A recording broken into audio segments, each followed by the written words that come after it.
When you think of a compass, you probably imagine the polished brass instruments used by soldiers, explorers and navigators throughout history. But during World War II, not every soldier had one. Many were stranded behind enemy lines, cut off from their units, forced to find their way home without the tools of navigation they'd been trained to rely on. Out of necessity, they developed a handful of survival tricks, clever, field-tested methods for finding direction using nothing more than their environment and a bit of improvisation. One of those methods, simple yet astonishingly effective, became known as the World War II compass trick. And the best part? It still works perfectly in 2025. Picture a downed pilot somewhere in occupied Europe in 1943. His aircraft is smoking in a forest clearing. He's miles from friendly lines, surrounded by enemy patrols, and the only thing he has left is his training and his wits. Radios can't be trusted, maps are gone, and compasses are rare. Yet soldiers in this exact situation found ways to orient themselves using natural and improvised cues that could save their lives. The British SOE, Special Operations Executive, and American OSS, or Office of Strategic Services, taught their operatives a series of emergency navigation techniques. Some so simple they seemed like magic.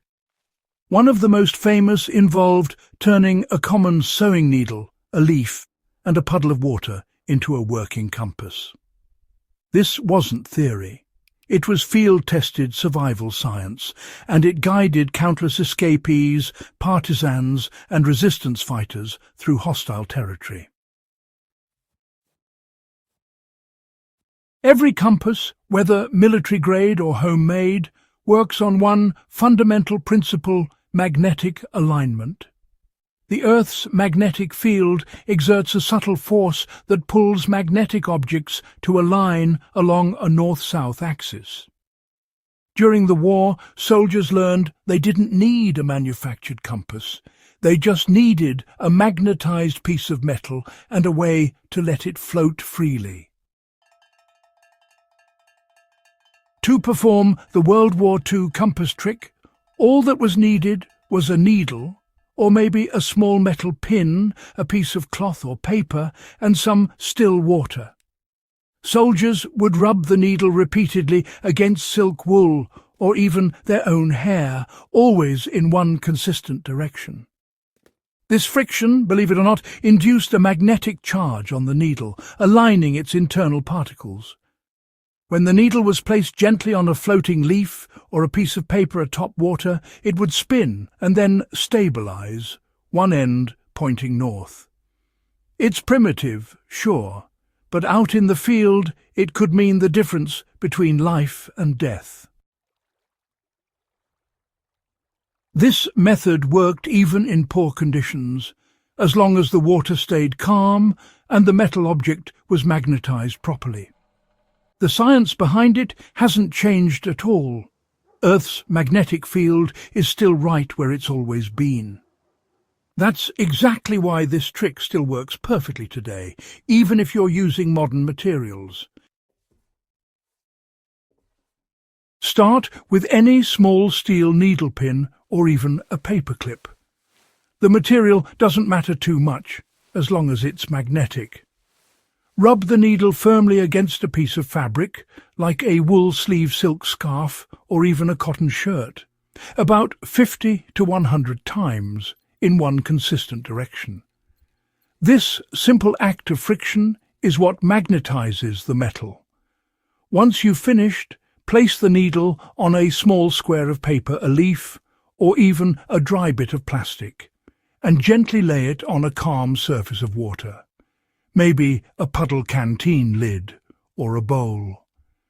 After a few seconds, the needle will slowly rotate and align itself with the Earth's magnetic field. The tip you rub the most will generally point north. To verify direction, remember that the sun rises in the east and sets in the west.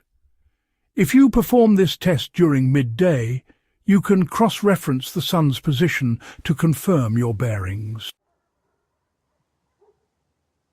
This trick was famously used by Allied escapees after the fall of France.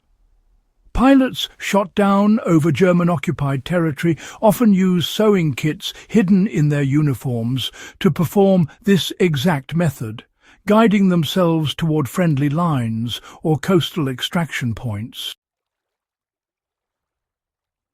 Even today, this trick remains invaluable for anyone venturing into remote areas. Modern technology can fail. Batteries die, GPS signals vanish, but magnetism never does. What made these wartime survival methods so powerful wasn't just the tricks themselves, it was the mindset behind them. Soldiers trained during World War II learned to see everyday objects as tools. A razor blade could become a mirror signal device. A button could act as a compass dial. A shoelace and a weight could measure distance. These weren't luxuries. They were lessons in adaptability. The compass trick is a perfect example of this philosophy. It shows how observation, curiosity, and understanding natural forces could turn desperation into survival. For instance, soldiers were also taught to use moss growth, tree shadows, and even star patterns for orientation.